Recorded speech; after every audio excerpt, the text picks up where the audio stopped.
Bienvenue sur notre chaîne dédiée aux défis relationnels auxquels les couples peuvent être confrontés lorsque leur partenaire traverse une crise de milieu de vie. Ici, nous explorons les complexités de ces périodes de transition, offrant des perspectives et des conseils pour naviguer ensemble vers une compréhension mutuelle. Si vous trouvez nos contenus pertinents, n'hésitez pas à vous abonner et à activer les notifications pour rester informé de nos prochaines vidéos.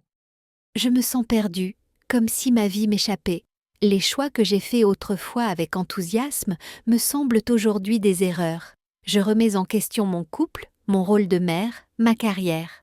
Parfois, j'ai envie de tout partager sur les réseaux sociaux, de crier mon malaise pour trouver du soutien.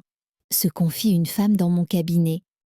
À un moment de leur vie, certaines femmes ressentent un vide, une frustration profonde, une envie de renouveau. Cette sensation, souvent appelée crise de la cinquantaine, les pousse à revoir leur passé sous un angle différent.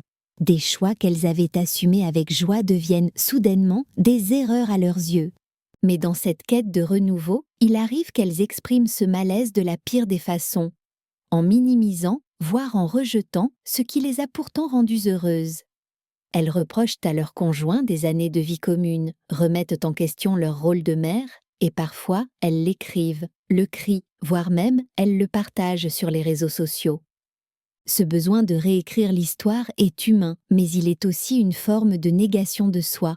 En rejetant ce qu'elles ont construit, elles blessent leur entourage et s'éloignent de l'essentiel. Comprendre leurs émotions et les transformer en quelque chose de positif plutôt que destructeur. Quand une femme en crise de milieu de vie commence à regretter son passé, c'est rarement parce que ce passé était mauvais. C'est plutôt parce qu'elle n'arrive pas à donner du sens à son présent. Elle ressent un vide, une impression d'étouffement, une peur de ne pas avoir assez vécu. Elle va alors chercher une cause extérieure à ce malaise, son couple, sa famille ou encore son travail.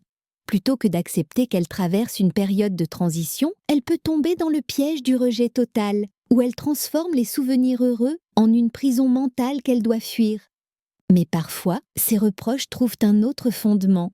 Pendant des années, son couple a peut-être été exigeant sur certains points.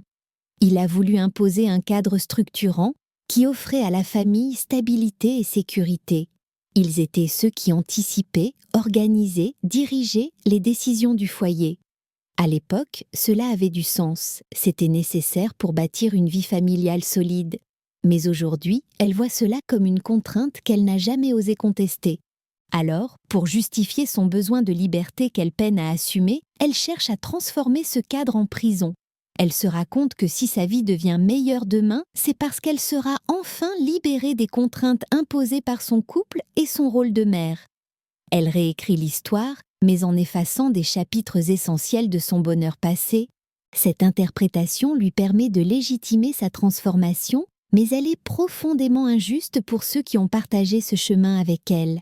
Lorsqu'une femme exprime ses regrets de manière brutale, elle oublie souvent l'impact de ses mots sur ceux qui ont partagé ce passé avec elle. Son conjoint, d'abord.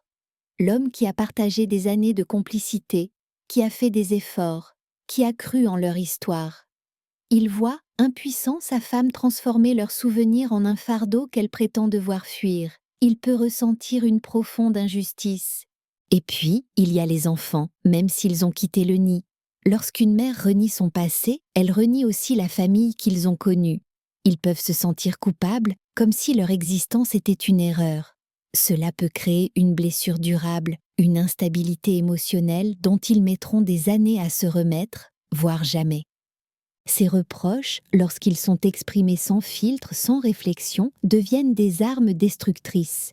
Une femme qui traverse cette crise doit comprendre que ce n'est pas en effaçant son passé qu'elle trouvera la paix. Ce qu'elle fuit, ce n'est pas son mari, ni sa famille. C'est un malaise intérieur qu'elle doit apprendre à apprivoiser. Une femme qui rejette tout ce qu'elle a construit ne manque pas d'intelligence, mais d'intelligence émotionnelle.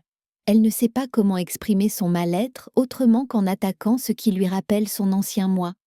L'intelligence émotionnelle, c'est prendre du recul sur ses émotions avant de les exprimer. C'est apprendre à différencier un problème intérieur d'un problème extérieur. Accepter que le malaise vienne de soi est essentiel.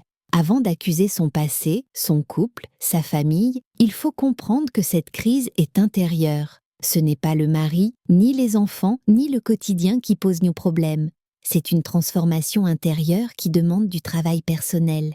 Exprimer ses émotions autrement est également crucial. Au lieu de tout publier sur les réseaux sociaux ou d'en parler sans filtre à son entourage, il est préférable de prendre du recul. Écrire dans un carnet, consulter un professionnel, méditer sur ses émotions avant de leur donner une voix définitive. Ne pas prendre de décisions impulsives est une autre clé.